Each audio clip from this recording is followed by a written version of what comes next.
Hello, everyone, and welcome back to Wellness Foreplay.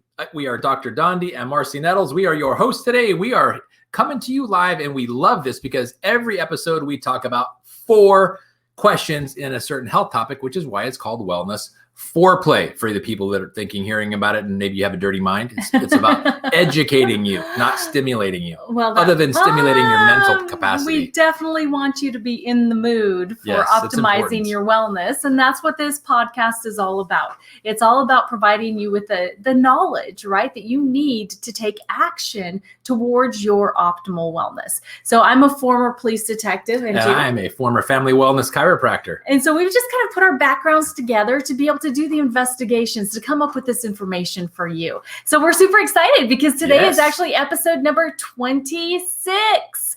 Welcome, welcome, welcome. And on episode 25, we actually started this conversation around our genes, not the blue jeans you pull up every morning, but the ones that actually make up who you are. And the study of those is called genetics. So today's topic is epigenetics. So it has to do with genetics, right?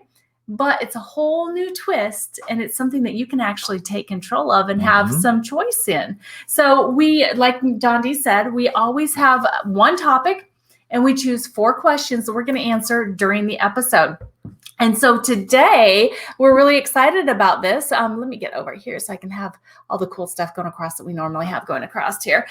Today, the 4 questions are going to be, number 1, what is epigenetics?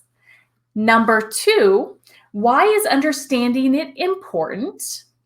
Number 3 is, how do environmental and other toxins fit into epigenetics? And then number 4 question, if I can find it here, is, what are some examples of the consequences of epigenetics? So let's see here. We've got some really, really great questions that we're going to be covering today. So question number 1. What is epigenetics? So we already covered the back end of that answer on the genetics, right? About how genes are what make up who you are as a person. It's your DNA. And genetics is the study of your genes. And so when we're talking about epigenetics, this is how your genes and DNA can actually be influenced for a different expression, or how you would turn out by your behaviors and also by the environment around here. Okay, so let's see if I can make sure that we're live here. Click. I want to make sure that we're getting through to all of you here again. All right. Perfect. All right, we're up and running on all of the platforms again. So thanks for your patience there. So answering that question, is there anything else about epigenetics that you want to add in for the definition so that people really understand what epigenetics is? Yeah, if you look at the word EPI or epi, means on or around. So it's the things on or around you, or the things that you're taking into you from on or around you, that are influencing your genetic expression, literally your DNA. So simply put. Yeah. Yeah, great. I love that. All right, so let's just go ahead and let's hop on down to question number 2. And that is, why is understanding it, epigenetics, so important?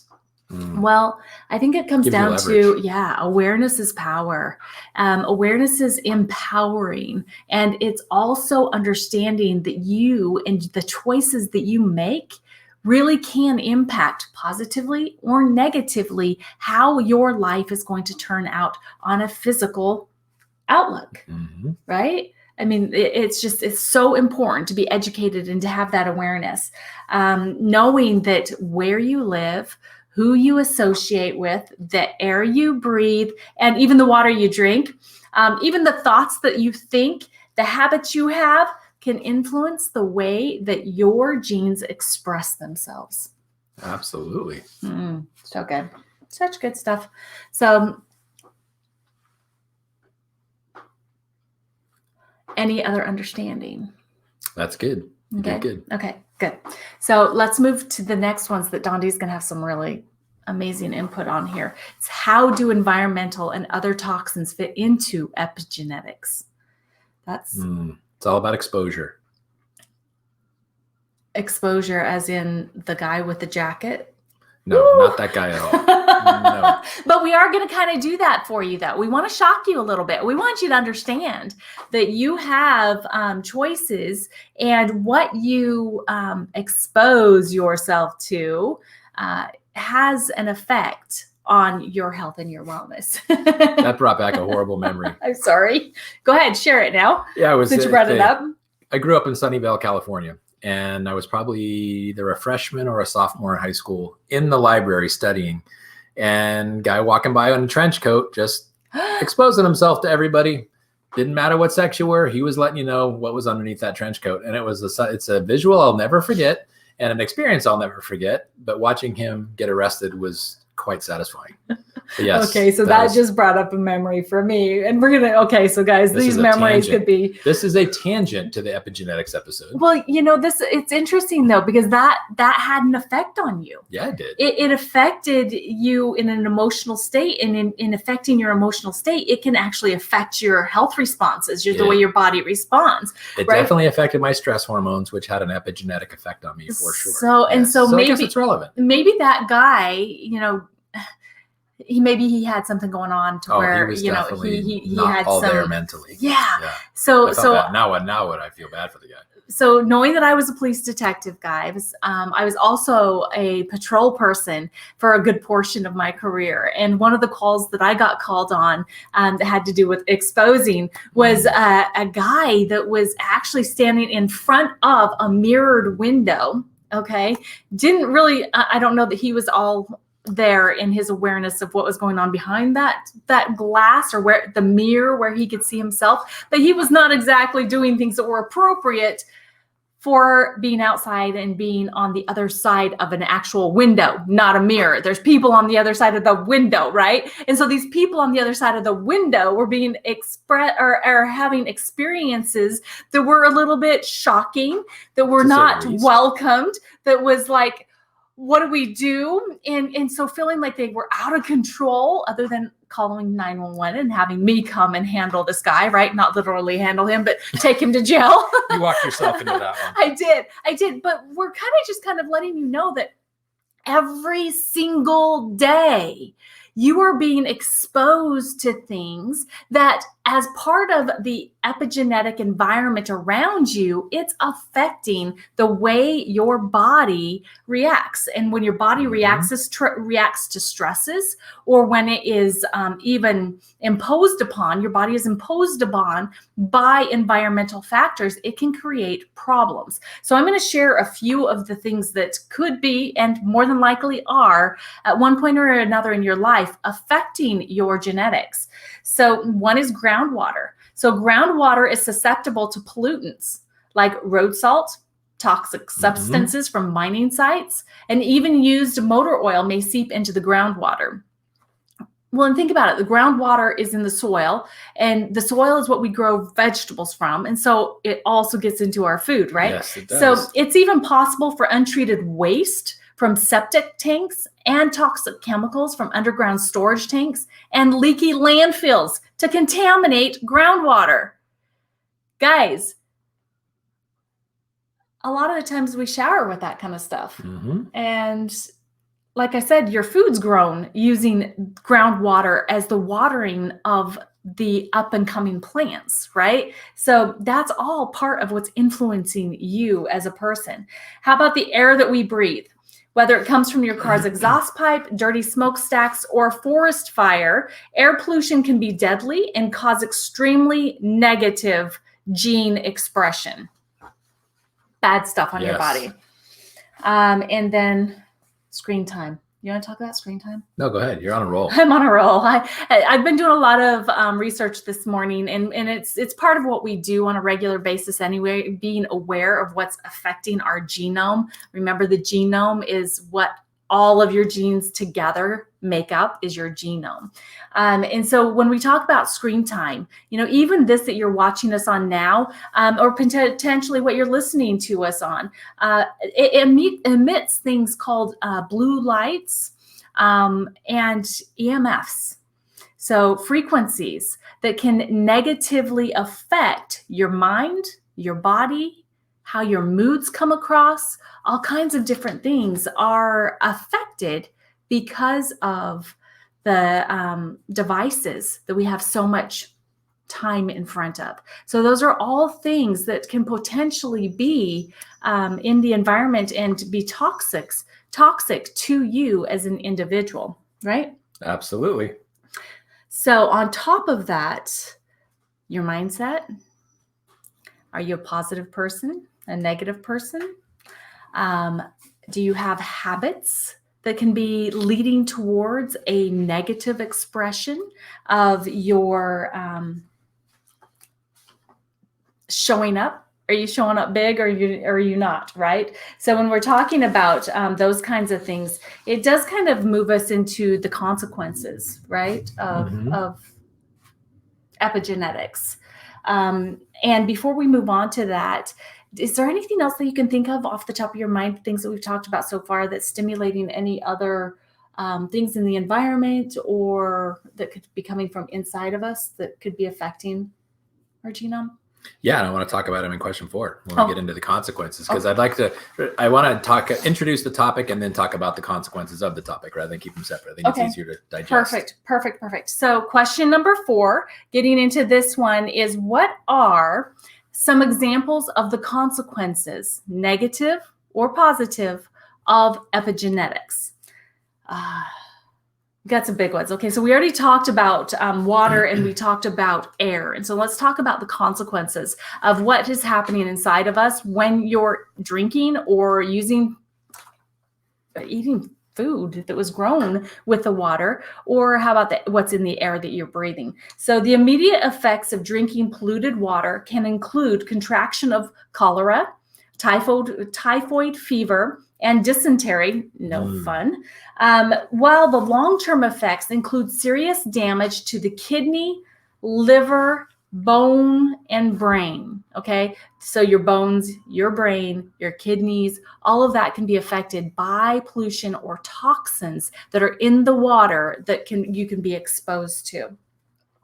And then toxic air pollutants pose different risks to health depending on specific pollutants, including, okay, these are some of the negative experiences people can have.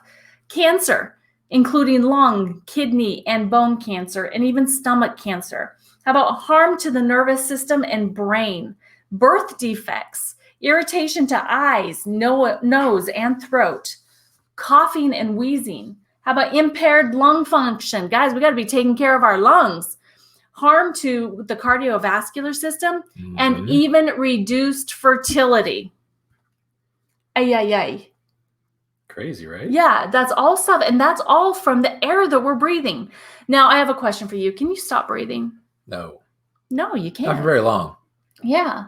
And so in reality, where you live can be having a major effect on your genome, on how your genetics are expressing. Because of, if you're living in a big city that's got more toxic opportunity, because of the more people, the more construction, the more exhaust from cars, you've got more of the toxins going up into the air from plants around you or from businesses, from warehouses, all of that, where if you live in a more rural area, you may not have as many of these heavy pressures from the environment that you have to worry about. That's right. Right? So habits that can be a negative or a positive. They can be, there's some that can be both, because like exercise can be a very positive activity for you, for a positive expression from epigenetics and for your health. But it can also be adding in additional things called like oxidative stress. We've talked about that on a previous episode. And so that can be causing more damage inside of you too. But habits such as smoking and drinking alcohol can have extremely negative results. While, like I said, exercise can have very good influence over your genes. And then the people that you associate yourself with, I don't know if you guys know who Jim Rohn is, but if you don't, you need to, all right? One of the things that he says is that you become the average of the 5 people you hang around the most. So how good are you at choosing positive people? Are the people you're hanging out with most, are they positive or are they negative? Are they big thinkers or do they think small? Are they health conscious or are they not? Are they rich or are they poor? And when I'm talking about rich or poor, I'm talking about, sure, monetarily, that's one way that you can be rich or you can be poor, but your thinking and your dreams and your goal setting. And how about in the ways that you contribute around you? You can be a rich contributor, or you can be a very poor contributor, and it has absolutely nothing to do with how much money that you have. And then what you think about, you bring about. So don't dwell on your past. But the possibilities of the future, and you want to make sure that you're dreaming big and you're doing that faster, right? So I know you're making all kinds of notes over there, and so I really want you just to kind of take this episode away now and just fill in all of the blanks. Well, I want to bring some awareness to some of the things that we have control over with our epigenetics. And I want to go back to when Marcy talked about on our last episode, the definition of genetics, and that it is our genes. Well, there is a genome, which I told you about, the Genome Project, where they figured out what the entire length of the human genome was, the 20 to 25,000 genes that make up the human genome. Well, there is a human epigenome. It's the same genome that we got with genetics, but it's now the chemicals or the proteins primarily that affect the switches on the genome, which makes up the epigenome. So the epigenome is what influences the genome, what turns the switches on, what turns the switches off. And they're literally like switches on the actual DNA genes themselves, or the genes of the DNA. So environmentally, they're all over the place. And I'll just give you a couple reference points. So Marcy talked about groundwater. She talked about EMF. So if you remember, if you've heard of the movie called Erin Brockovich, where Julia Roberts played her, it was an actual true story about and I grew up in Northern California. Pacific Gas and Electric is the power plant, or is the provider of power. Pacific Gas and Electric. They provide the things that we use there to create energy and keep our houses warm and those types of things. Well, the company Pacific Gas and Electric has an underground natural gas pipeline that just happens to go through the Mojave Desert. And back in the 60s, they released water into the soil that was a byproduct of this natural gas pipeline that had the chemical chromium in it. And chromium got into the groundwater, and then years later, people started developing cancer that was related to the chromium. And Erin Brockovich, who was a legal secretary working at this legal firm, started hearing more and more instances of these people that were developing cancers. And she started looking into it. Turns out it was from chromium. Turns out it was from decades prior, where they were polluting into the environment and they were kind of clandestine about it. They weren't really vocal about it. Well, then they got caught. Well, the whole movie, Erin Brockovich, is about that instance. Well, $600+ million have been paid in penalties, but that's an example of epigenetic environment. So when you put toxins into the environment, and now we live in that environment, whether it's something we're drinking, the groundwater, we're bathing in the groundwater, it's causing tumor mutations, it's mutating our DNA, which leads to instances of cancer. Well, that's a negative. I mean, that's a big one. Also, high voltage power lines. Yeah. Marcy mentioned EMF, which is electromagnetic fields. So people that live close to high voltage power lines have a much higher incidence of cancer than people who don't, because high voltage power lines, or the radiation and the magnetic waves that come from that, alter your genetic expression, which can cause mutations, which can cause cancer. But then there's other things that aren't so dramatic. Like today we're going to go have sushi. We haven't had sushi since my birthday last July. So we're kind of looking forward to it. I'll have vegetarian sushi, just so you know. I'm going to have some real raw fish flesh.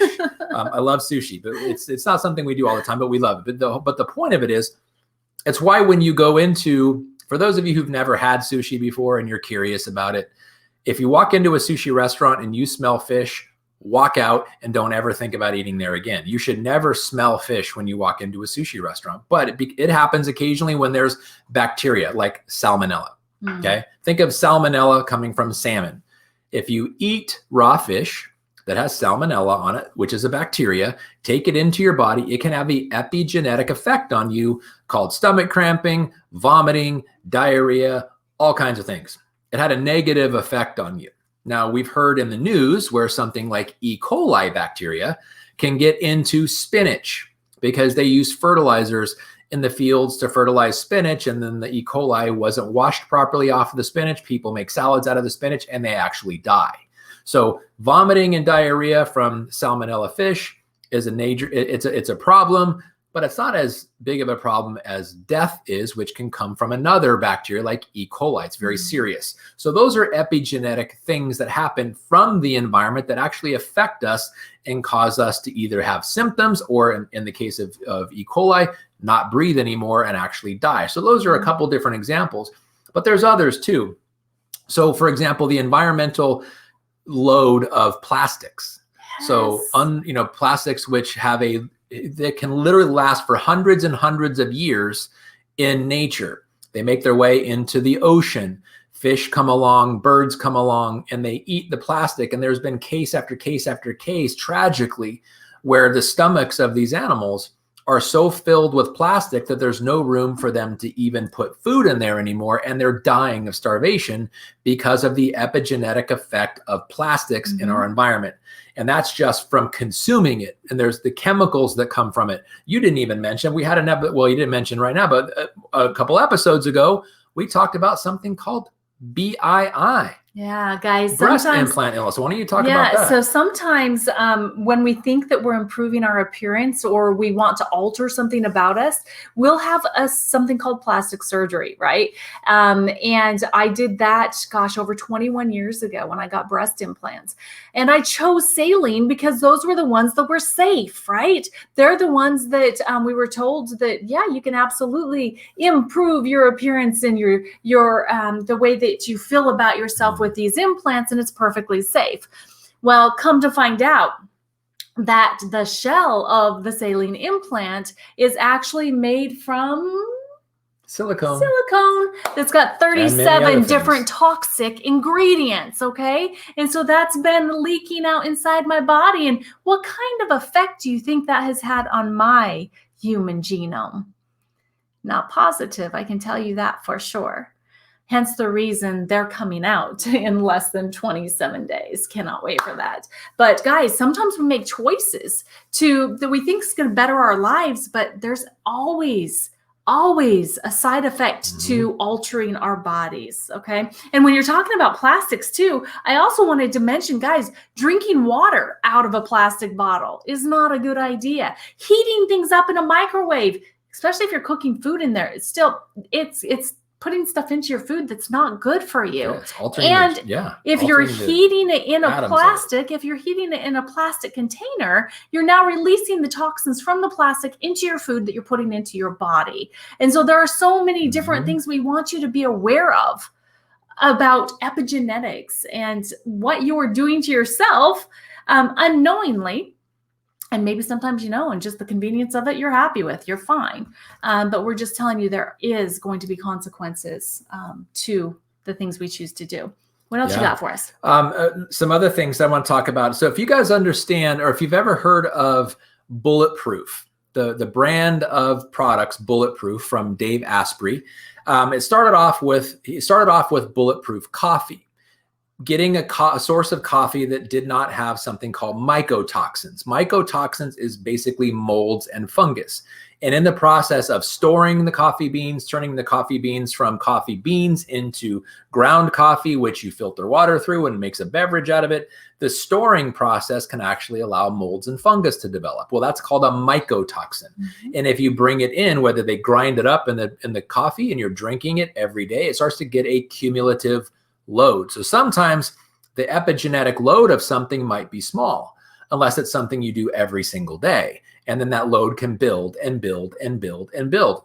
The mycotoxins in coffee is an example. Lead paint is an example. Aluminum in the environment is an example. Mercury poisoning is an example. These are examples of epigenetic loads on the human body. So why I talked about Bulletproof is Dave Asprey and his Bulletproof movement is really conscientious about minimizing any epigenetic load, but also if there is one, to help you detox from it, which is why he's got great detox products like and I haven't talked about methylation yet, but I'm going to talk about methylation and methylation errors and methylation issues with human beings, about 25 to 30% of us, but other environmental things. So think about whether or not when you get out of the shower in the morning and you're getting dressed, there is a very normal and very common practice of using antiperspirants and deodorants to minimize, the aroma that we share with other people. We want to minimize that. Well, deodorants are okay. Antiperspirants can be very dangerous because they block your body's way of expelling toxins. Mm-hmm. And when they aren't expelled, they're withheld inside your body, which has we're putting this under the arms primarily. There's a very, very large population of lymphocytes, which is part of your circulating immune system. And when you have toxins that are trying to make their way out of the body, the toxins that are coming out of your body is what you smell as body odor. It's toxins coming out of your body. When you hold them in because you're stopping the process, that's why it's called antiperspirant. You don't want to perspire because perspiring causes odor. Odor is bad. So let's just keep that stuff inside our body. Very high correlation to lymphatic issues, which can ultimately lead to breast cancer. Mm-hmm. So there's been a connection to that, an epigenetic connection to using antiperspirants and the incidence of breast cancer. So that's just another example. And I think that we should actually make that a whole topic. Yeah, we will do it. Yeah, that's definitely worthy of an entire. Let's keep this simple episode today, and let's go deep into that. There's another topic. So before I get into methylation, which is what I want to talk about next, there's two very common things we've heard of before. Fetal alcohol syndrome. So because epigenetics can affect you, obviously, once we're born, the environment that we live in, but it can also affect a developing fetus while it's in the uterus, while it's developing before it's actually born. Fetal alcohol syndrome is an example of an epigenetic issue that happened inside the womb while the child was developing due to, in this case, alcohol, which is acting as a toxin in the developing baby. There's other examples of that, but I want to talk about what's something that's in the news currently that maybe some of you are curious about, maybe some of you are concerned about, an epigenetic event coming from the COVID vaccine, because the COVID vaccine is actually dealing with DNA, mm-hmm. specifically your RNA. It's a messenger RNA vaccine. And so we've heard about blood clots. We've heard about other issues that are happening in the news. And I'm not going to get a position on whether you should take the vaccine or whether you should not take the vaccine. We've made our own personal choice. We just want to empower you to make the right choice for you. To be empowered so you can look at, since it's the topic today of epigenetics, vaccines can affect your epigenetics. And so it's just something to trigger your mind about, look into it more, especially if you're curious about it. But I want to now talk about methylation. Methylation is something that happens along the DNA strain. So there are things called methyl groups. So if you remember back from chemistry, carbon, and maybe you don't, but carbon that has 3 hydrogens attached to it. So it's CH3, 1 carbon molecule, 3 hydrogen molecules. It's called a methyl group. Well, your body produces those naturally. But if any of you who have gone through 23andMe or Ancestry.com and you looked at your genetic profile and you were told you have methylation problems or methylation errors or whatever the terminology was for you, which is about 25 to 30% of people, there are ways we can work with that. So that is an epigenetic issue for us. But we can with methyl B12, vitamin B12, with methyl B12.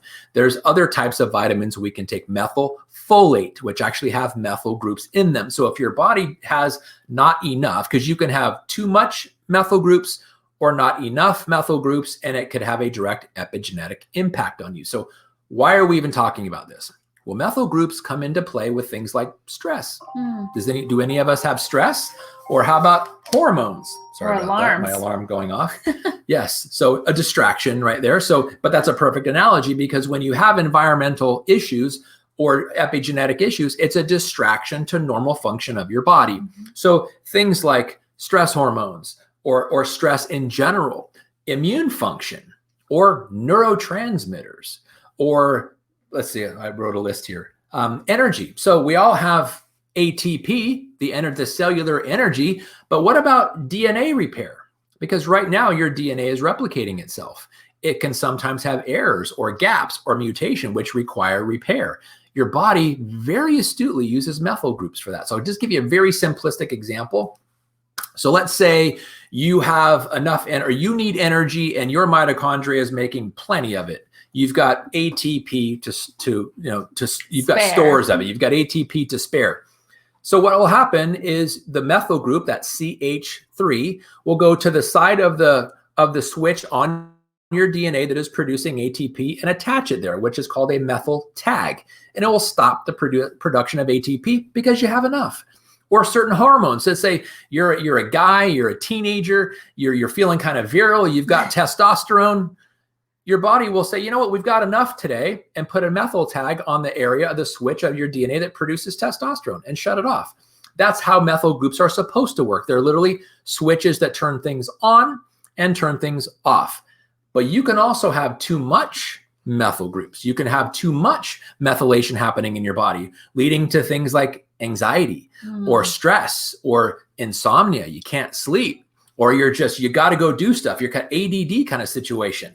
So that can happen. Either you genetically have too much, or you're taking too many B vitamins or too much methyl B12. This is where it gets into kind of let's just call it a chemical experiment. And if you're working with your doctor, you're working with somebody who is monitoring this because you've had your DNA profile and you've gone to Ancestry.com or 23andme.com and you're working with somebody, but you know what? You can do this on your own. So there's one that you guys may have heard of before called homocysteine. Homocysteine is a protein in your blood that can lead to cardiovascular issues, stroke issues. Normal is 8, the count of 8. There's people, and an example I was just hearing about and actually talking with this gentleman, his homocysteine was 14. Got as high as 16, which puts him in a cardiac risk factor because homocysteine is a protein that kind of irritates the lining of your blood vessels, which leads to plaquing, or what is called atherosclerosis. But have you ever heard of, getting back to bulletproof, kind of what goes along with this? Have you guys ever heard of the keto diet? A keto diet, which is really good fruits and vegetables, or mostly vegetables, really good protein and really good fat, sources of fat. When you have a keto diet and you go on intermittent fasting in that keto diet, it directly affects homocysteine. And actually, this guy went from a 14 to high of 16 down to an 8 of homocysteine, which is a normal level, simply by eating a keto diet and having it go through or doing intermittent fasting. So there are ways you can control your own epigenetic reality by doing things that are health conscious. But the best thing you can do is educate yourself. Start asking the questions. What kind of a quality of life do I want? What kind of quality of life am I allowing into my body? Eat good, nutritious food, make good decisions. And when we're talking about the people you surround yourself with, we're talking about not that you're going to catch something from them necessarily, but it's positivity, optimistic people versus pessimistic people. They will influence you. People that are always happy versus people that are always sad. It will directly influence you, whether you realize it or not, because stress, I said it one more time. Stress is something that burns up methyl groups really, really fast in your body. And when you don't have them, there are switches that aren't shut off, switches that aren't turned on, and you can literally have a miserable life because of stress. And so, and one last thing I want to share too, when you were talking about blue light from your devices, from your phone, from your computers, from artificial light inside your home, after the sun goes down outside, it becomes more important than ever to start limiting unnatural light, because it literally can affect things like melatonin, which is your sleep hormone. So when you're getting too much blue light, you're getting too much artificial light, it starts affecting something called circadian rhythms, which is your ability to sleep, because it affects melatonin. This is an epigenetic factor on something as simple as flipping the light switch on, or rather flipping it off and lighting a candle, because there's no blue light in a candle. And it will actually, you know how when you sit around a campfire, you just kind of zone out, and that's because your body's producing more melatonin, because usually the sun is down and you're now honoring your circadian rhythm. You're in your normal physiology, versus turning the light on, shut the window so you can't tell it's dark outside, and turn all the lights inside. You're now totally changing your circadian rhythm. And that's something you probably do every single day. you change your own epigenetics by a light switch. So just be conscientious of that, and maybe start making efforts to be more and more like your body comes from nature, acting as if it's in nature, and ultimately limiting your epigenetic load on your body that's negative. Yeah, that's so good. So remember, what you think about, you bring about. Yeah. And so we've brought a lot of things to you for you to think about. Think about ways that you can improve your water sources, what you are intaking, as well as what you're putting around your body. You can't really control the air that you breathe, right? But you can make sure that you make good focused decisions in all of the other areas, including the way that you think. How positive are you? Who are you surrounding yourself with? Make good decisions. Make sure that you're spending time with the people that have what you want, not the people that want what you have, right? Because that means that they aren't quite as far along the path as you are. So just pick a couple things to where you can focus on making some more positive choices to be able to affect your epigenetics or your genetics through the environment or through your habits in a more positive way. Okay. So guys, thank you so much for joining us today on episode 26, all about epigenetics. So now please join us on episode 27, where we'll be talking on the next form of genetics. It's going to be Nutrigenomics. It's where you can actually eat your way to more positive expression of your genes and your human genome. Okay, so you can be more positive by the things you eat. So we're excited about bringing that to you, right? It'll be fun. But right now, I'm hungry. I'm ready to go eat. So guys, make sure that you know that you can always connect with us at dondiandmarcy.com. You can let us know any show ideas that you have, any questions that might have been stimulated from this episode, as well as, check out what our biohacking regimen is every single day. We've got some of our favorites on that page as well, so make sure you check those out, as well as the recipe for the heavy metal detox that we drink every single day. It's amazing. So guys, thanks again for joining us. We appreciate every single one of you. Now go out and make good choices so that you can have the best expressed genes possible. Bye guys. See you guys.